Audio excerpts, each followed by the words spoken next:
새해 첫 주네요. 새해 더욱더 영육간에 강건하시길 바랍니다. 여러분, 성경에는 수많은 하나님의 사람들에 관한 이야기가 기록되어져 있어요. 그런데 성경의 초점은 많은 인물들이 등장하지만 초점은 그들에게 있지 않다라는 거예요. 많은 하나님의 사람들, 많은 믿음의 선진들이 등장하지만 그들이 주인공이 아니라는 거죠. 성경은 그들을 절대 신격화하지 않습니다. 성경은 적나라하게 인간의 모습을 솔직히 그려내고 있는 책이에요. 성경은 믿음의 인물들을 완벽한 인간으로 묘사하지 않는다는 얘기죠. 오히려 그들의 연약함, 그들의 실패를 통해서 하나님이 더욱더 선명하고 하나님이 더욱더 뚜렷하게 우리에게 보여주고 계시는 겁니다. 하나님의 하나님 되심의 은혜, 아버지의 아버지 되심을 더욱더 선명하게 우리에게 보여주고 있는 거예요. 성경에 나오는 많은 인물들의 행적을 묵상할 때 우리는 거울에 비친 자신의 모습을 볼 수 있어야 되는 것입니다. 내 안에 있는 그 죄성과 부패함, 숨기고 싶은 내 과거와 나의 연약함들, 그것들이 이 성경의 인물들의 말씀을 들으면서 오버랩되는 거예요. 내가 발가 벗겨지는 것입니다. 그리고 은혜로 옷을 입히시는, 나를 발가벗기시고 은혜로 옷 입히시는 그 하나님의 은혜를 우리는 경험할 수 있어야 하는 것입니다. 우리가 인물의 행적을 추적하면서 일관성 있게 보게 되는 것은 인간의 완악함이 참으로 대단하다는 거예요. 우리의 고집스러움이, 우리의 완고함이 참으로 대단하다는 것입니다. 그럼에도 불구하고, 그럼에도 불구하고 우리를 버리지 않으시고 우리를 내치지 않으시고 감싸 안으시는 하나님의 사랑과 그 하나님의 자비와 그 하나님의 은총이 얼마나 더 위대한지를 우리는 볼 수 있어야 하는 거예요. 여러분, 저도 마찬가지입니다. 돌아보면 돌아볼수록 저의 연약했던 모습이 지금도 연약하지만 너무나도 부끄럽습니다. 하나님 앞에 얼굴을 들고 감히 나갈 수 없는 거예요. 예수님 아니면, 그리스도 공로 아니면 나갈 수 없는 게 우리라는 것입니다. 그때마다 나를 감싸주시는 그 하나님의 은혜와 자비하심을 고백하지 않을 수 없는 거예요. 여러분, 우리 영혼을 하나님께 돌이키는 일은 한순간에 일어날 수 있는 급진적인 회심이 가능합니다. 성경에서 얘기하는 회심은 두 가지로 볼 수 있어요. 하나는 급진적 회심입니다. 예를 들면 누구죠? 사도 바울과 같이 다메섹 도상으로 가다가 하나님을 급하게 만납니다. 하나님이 여러분의 영혼을, 또 불신자들의 영혼을, 아직 믿지 않는 자들의 영혼을 회심시키시는 것은 단 한순간에도 가능합니다. 그리고 점진적 회심이 성경에 등장합니다. 대표적인 인물이 누구죠? 디모데입니다. 어려서부터 조부모로부터 하나님의 말씀 가운데 양육받으며 자라온 사람입니다. 점차 믿음이 쌓이는 거죠. 이런 급진적 회심, 점진적 회심 모두 가능합니다. 돌아서는 것 한순간에 가능하다라는 거예요. 하지만 하나님의 사람으로 훈련받는 것은 일평생입니다. 평생이라는 거예요. 지금도 훈련 가운데 있다는 것입니다. 우리 기도해 주신 권사님, 저희 할머니십니다. 할머니시. 올해 연세가 89, 내년에 90이셔요. 네? 지금도 훈련 가운데 있는 겁니다. 저 연세에도. 다 훈련 가운데 있다는 것입니다. 오늘부터 저는 몇 주간에 걸쳐 다윗이라는 인물의 삶을 추적해 보려고 합니다. 새해를 다윗의 이야기로 열어가려고 해요. 그의 일생을 함께 걸어가 보는 것입니다. 그의 인생 발자취를 함께 보는 거예요.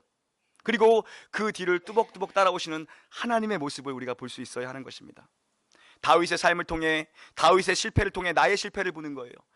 다윗의 연약함을 통해 나의 연약함을 보는 것입니다. 또한 다윗의 승리를 통해 나의 승리를 보는 것이고, 다윗의 믿음의 성장을 보면서 나의 믿음의 성장을 볼 수 있어야 하는 것입니다. 하지만 그보다 더 중요한 것이 있어요. 초점은 우리를 향한 하나님의 마음, 하나님의 원하심, 그거를 보는 것이 먼저라는 거예요. 우리가 더 붙쫓아야 할 것, 다윗의 삶을 인도하시며 그를 훈련시키시는 그 하나님의 신실한 손길을 볼 수 있어야 되는 것입니다. 하나님의 열심이죠. 그 하나님의 열심을 볼 수 있어야 되는 거예요. 다윗의 열심도 대단하지만 하나님의 열심에 비하면 비할 것이 아니라는 것입니다. 여러분, 성경에서 다윗만큼 유명한 인물이 누가 있겠습니까? 예수님 다음으로 다윗만큼 유명한 인물이 누가 있겠어요?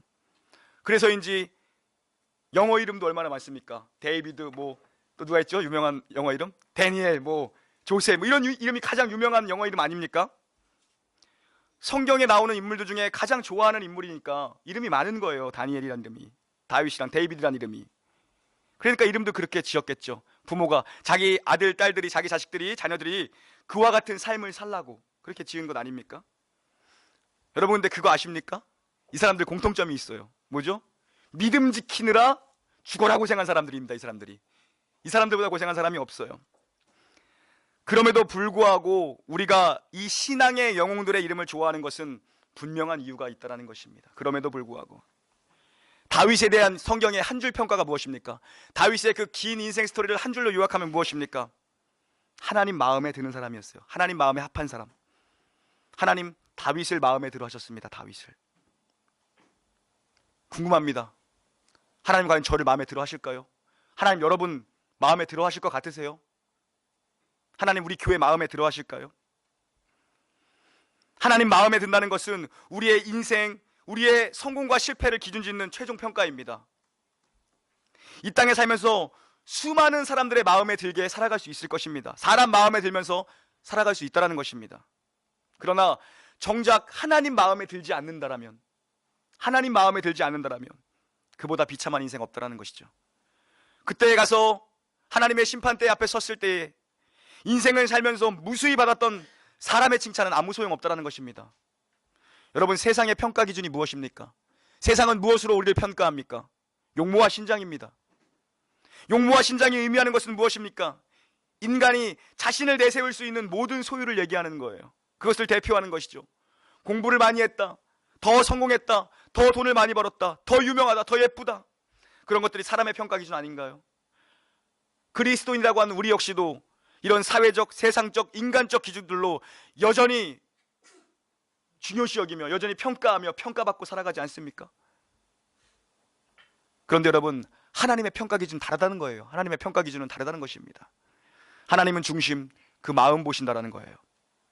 하나님께서 다윗을 마음에 든 사람이라고 말씀하셨을 때 하나님께서 보신 것은 다윗 그의 마음이었어요. 그 마음 보신 거예요. 여러분, 문제는 마음입니다. 마음. 우리의 인생의 외적 조건들을 만드는데 우리가 얼마나 많이 투자하고 에너지를 쏟으며 살아갑니까? 혹시 우리가 추구하는 이 이상향의 인생이 다윗의 모습이 아니고 어쩌면 사울의 모습 아닌가 한번 돌아봐야 할 것입니다.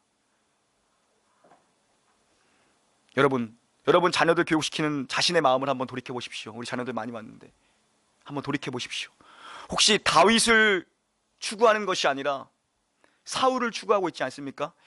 이름만 데이비드라고 지어놓고 사울의 삶을 지금 아이들에게 교육시키고 있는 건 아닌지 돌아봐야 합니다.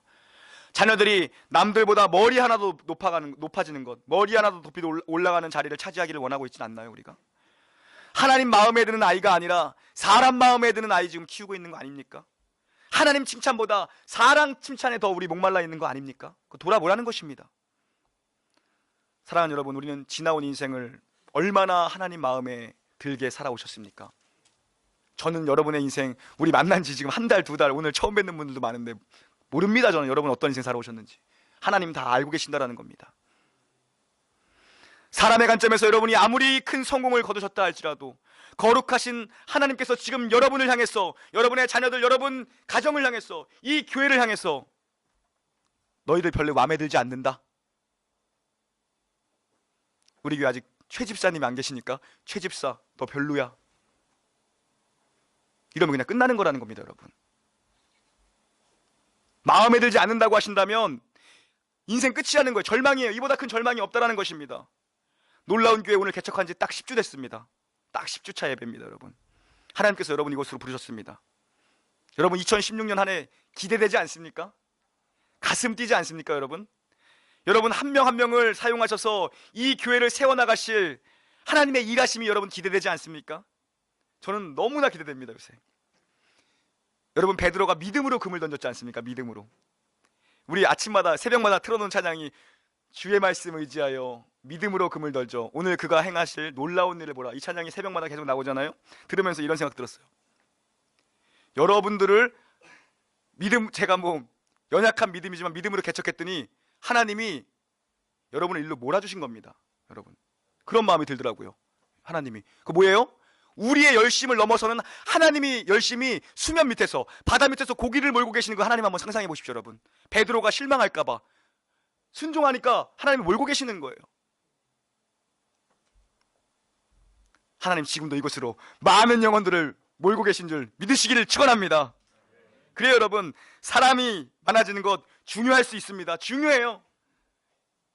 우리 오늘 남자 집사님들 이따 끝나고 회의 좀 잠깐 저랑 해야 될 것 같아. 자리가 꽉 찼어요, 집사님들.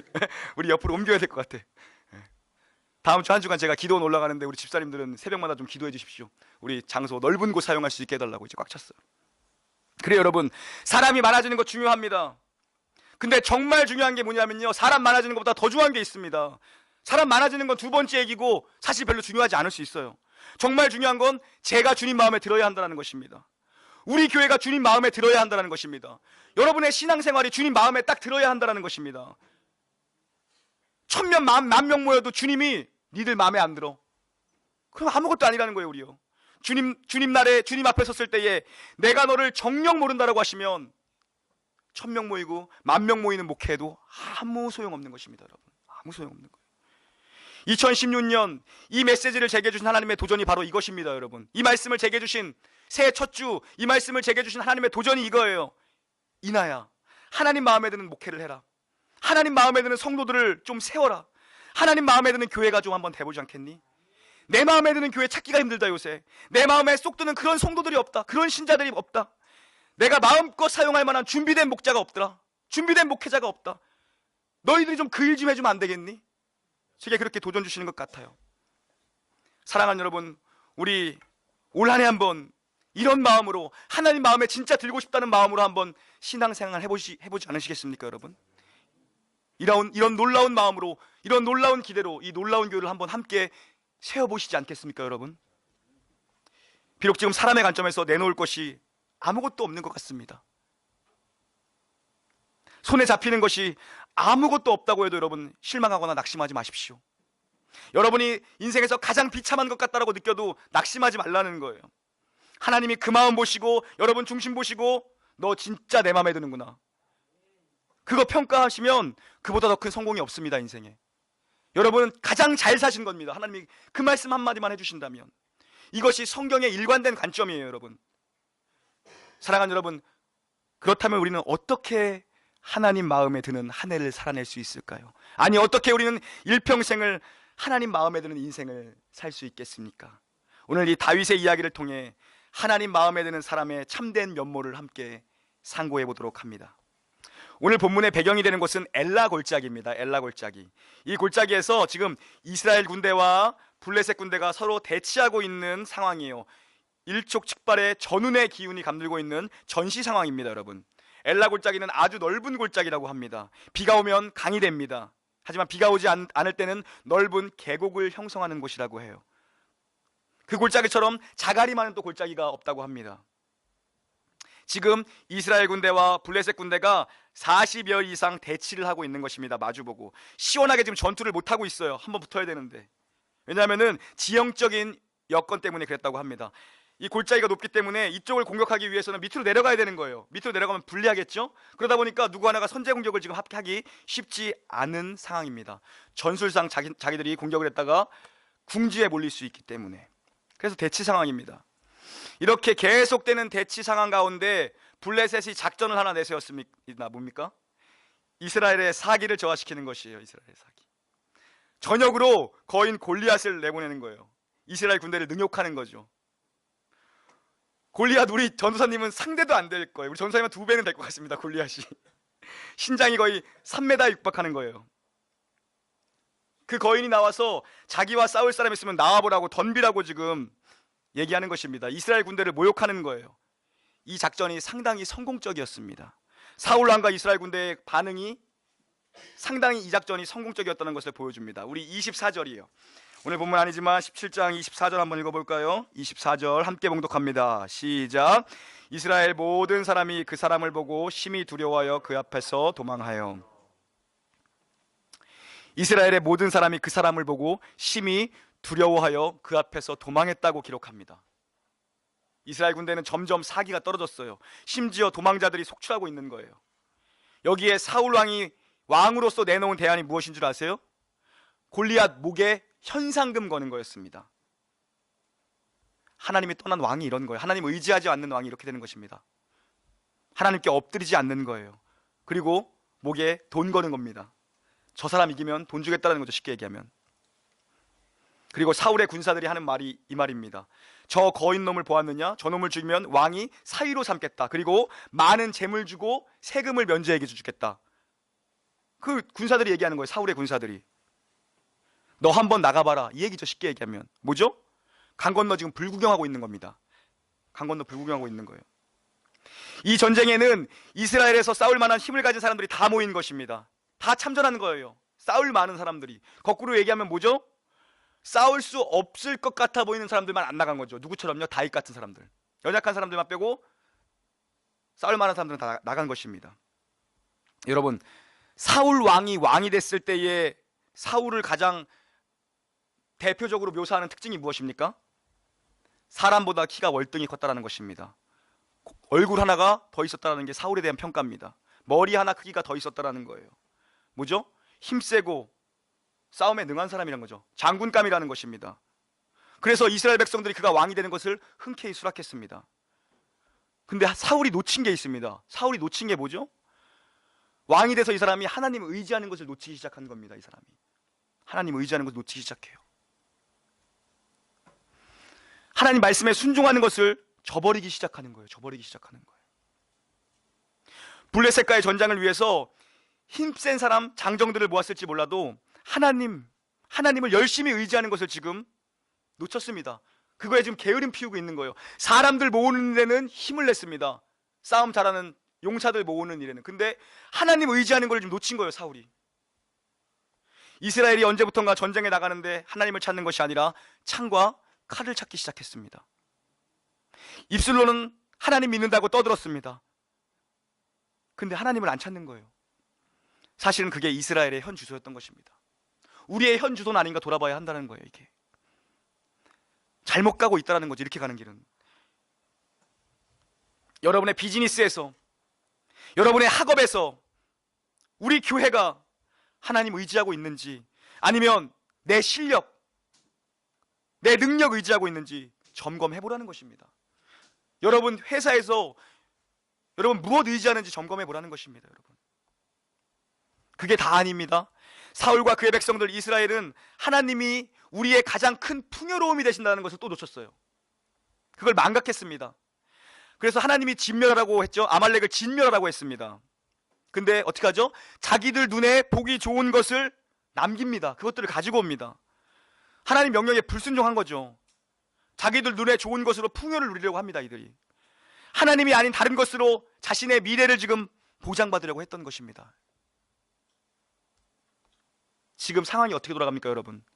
자신의 큰 키를 자랑하던 사울 앞에 자기보다 훨씬 키가 큰 골리앗이 나타납니다. 사울 키 큰 것으로 왕된 사람입니다. 근데 키가 훨씬 큰 사람이 나타나는 거예요. 저랑 우리 전도사님 차이도 더 났을 겁니다. 우리가 힘으로 일하려고 하면 우리보다 더 힘센 사람 나타나서 앞을 가로막는다는 것입니다. 제가 제 능력으로 목회하려고 하면요, 제가 무슨 힘이 있겠습니까? 제가 뭐 배운 게 많습니까? 뭐 가진 게 많습니까? 아무것도 없습니다. 제 힘으로 하려고 그러면 말도 안 되는 거인 같은 사람이 앞을 딱 가로막는다는 거예요. 여러분, 그 메시지입니다. 오늘 여러분도 마찬가지입니다. 여러분 힘으로 비즈니스 하려고 하면 안 된다는 겁니다. 여러분, 나보다 실력 많은 사람이 얼마나 많습니까? 안 됩니다. 내가 잔머리 굴려서 뭐 일하려고 하면 뭐죠? 잔머리에 대가가 나타나서 뒤통수를 칩니다. 잔머리 굴리지 말라는 겁니다. 안 된다는 거예요. 그거 사울보다 머리 2개 더 큰 골리앗이 나타나서 이스라엘 향해서 뭐라고 합니까? 이 벌레만도 못하는 것이라고 그들을 조롱합니다. 이거 우리 모습 아닌가 돌아봐야 됩니다. 우리 모습 아닌가. 이 시대의 교회와 이 시대의 그리스도인을 공격해오는 세상 앞에서는 우리의 모습 아닌가 돌아봐야 한다는 것입니다. 세상이 교회를 모욕합니다. 교회를 비난합니다. 그런데 여전히 교회는 그 앞에서 강 건너 불구경하듯 모른 체 하고 있는 건 아닙니까, 여러분? 아무 영향력도 없이 자기들끼리 맨날 지지고 볶는 거예요. 여전히 자기들 힘 자랑하고 건물 자랑하고 인원수 몇 명이 모였는지 그거 자랑하고 있는 것 아닌지 돌아보라는 것입니다. 회개해야 된다는 거예요. 지금 사랑하는 여러분, 우리에게 진정 하나님을 의지하는 모습이 있습니까? 신자의 진정한 힘이 어디서 나옵니까? 여러분의 진짜 힘이 어디서 나오냐고요? 교회의 진정한 힘의 원천이 어디서 나옵니까? 하나님 의지하는 것 아닙니까? 참된 신자, 참된 교회는요, 삶의 모든 정황과 삶의 모든 순간과 선택 가운데에서 하나님의 복주심과 하나님의 보호하심 속에 있는 그런 신자들은 다르다는 것을 증명해내야 하는 거예요. 우리 가정이, 작게는 여러분의 가정이 살아가는 힘은 하나님으로부터 나오는 것이고, 우리 가정이 제일 두려워하는 것이 뭐 있다면 하나님이 싫어하는 것이 우리가 제일 두려워하는 것이고, 우리 가정에 소원이 있다면 하나님 기쁘시게 하는 것이 있다면 그것이 우리 가정의 소원이고, 여러분 이렇게 하나님을 의지하는, 하나님 마음에 드는 가정이 되어야 하지 않겠습니까? 우리 교회 그런 교회 되어야 되지 않겠습니까? 여러분은 자녀들에게 그것 가르쳐야 되지 않겠습니까? 여러분 누구 막론하고 자식들 잘 되지 않기를 바라는 사람들이 어디 있겠습니까? 자녀 안 사랑하는 부모가 어디 있겠습니까? 그래서 뒷바라지하는 것 아닙니까? 자녀들 사랑하기 때문에 여러분이 주는 게 무엇입니까? 살아가면서 무엇을 준비해야 되는지를 먼저 살아본 여러분들이 교육하고 있는 것 아닙니까?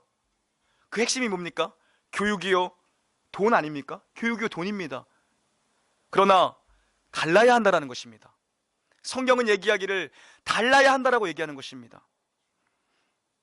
우리가 자녀들을 정말로 사랑한다면 그들에게 넘겨주려는 힘이 무엇인지를 분명히 가르쳐야 한다라고 성경은 얘기합니다. 무엇을 가르쳐야 된다고 얘기합니까? 하나님 의지하는 법, 하나님 마음에 드는 법을 가르치라고 얘기하는 것입니다. 그리고 그 말에 설득력을 갖기 위해서 부모된 여러분이 하나님 의지해서 승리한 모습을 보여야 된다. 간증거리가 많아야 된다는, 간증거리가.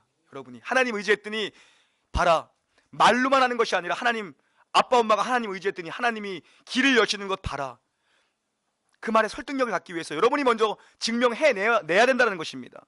이것이 없으면 말에 힘이 없는 것입니다. 설득력이 없는 것입니다. 저도 마찬가지죠. 저도 하나님 못 의지하면서 여러분한테 의지하라고 설교하면 여러분이 따라오시겠습니까? 안 따라온다라는 거예요. 그래서 앞에 서는 사람들이 어려운 거예요. 그래서 부모님이 어려운 것입니까? 어려운 것이라는 거예요. 여러분 오늘 다윗이요, 본문 45, 46, 47절을 보니까 더욱 선명하게 다윗이 하나님을 의지하는 모습을 보여줍니다. 선명하게 다윗이 골리앗을 향해 외치는 말입니다. 오늘 본문 다시 한번 봉독합시다. 다시 한번 45, 46, 7절을 45, 46, 47절 봉독합니다. 시작. 단청과 단창으로 내게 나오거니와 나는 만군의 여호와의 이름 곧 내가 모욕하는 이스라엘 군대의 하나님의 이름으로 내가 나아가노라. 오늘 여호와께서 너를 내 손에 넘기시리니 내가 너를 쳐서 내 목을 베고 블레셋 군대의 시체를 오늘 공중의 새와 땅의 들짐승에게 주어 온 땅으로 이스라엘의 하나님이 계신 줄 알게 하겠고 또 여호와의 구원하심이 칼과 창에 있지 아니함을 이 무리에게 알게 하리라. 전쟁은 여호와께 속한 것인즉 그가 너희를 우리 손에 넘기시리라. 아멘. 다윗은 여기서 그의 마음, 그의 중심, 그의 가치관을 너무나도 선명하게 보여주고 있습니다. 한마디로 그는 자기가 아니라 하나님의 능력을 온전히 신뢰하고 의지하고 있는 거예요. 여호와의 구원하심이 칼과 창과 단창에 있지 아니함을 이 무리로 알게 하리라는 말씀입니다. 세상은 다 이렇게 얘기합니다. 문제는 병력이야, 문제는 무기야, 문제는 크기야, 문제는 뭐 사람이야, 이렇게 얘기합니다. 그러나 성경은 그렇게 이야기하지 않습니다. 성경은 모든 것은 하나님의 주권적인 섭리 가운데 붙잡혀 있다라고 얘기합니다. 다윗이 지금 의지하고 있는 것은 자신의 물맷돌 실력이 아니었습니다. 그는 물맷돌 실력 하나를 믿고 목숨을 건 무모한 사람이 아니에요. 그가 의지하고 신뢰했던 대상은 오직 구원하시는 그 하나님, 자기를 사자와 곰의 발톱에서 건져내셨던 그 하나님입니다. 그는 사울이 입혀주는 갑옷도 신뢰하지 않았어요. 사울이 주는 칼도 신뢰하지 않았어요. 그는 하나님만을 신뢰했어요. 그는 구원이 창과 칼에 달린 문제가 아니라 바로 하나님께 달린 문제라는 것을 자기 앞에 있는 모든 무리들 가운데 분명히 보고 알게 되기를 바라고 있었던 것입니다. 하나님 이 일을 위해서 다윗을 들어 사용하신 거예요. 하나님 다윗의 이런 마음의 중심을 들어 사용하신 것입니다. 하나님을 전적으로 의존하는 이 마음을 주님이 기쁘게 보신 거예요. 만군의 여호와의 이름을 의지하는, 만군의 여호와의 이름을 의지하라는 도전이죠. 주님께 사랑하시는 놀라운 교회 성도 여러분, 2016년 우리는 힘과 돈과 여러분의 실력을 의지하는 것이 아니라 하나님 의지해서 승리하는 한 해 되기를 주님의 이름으로 축원합니다.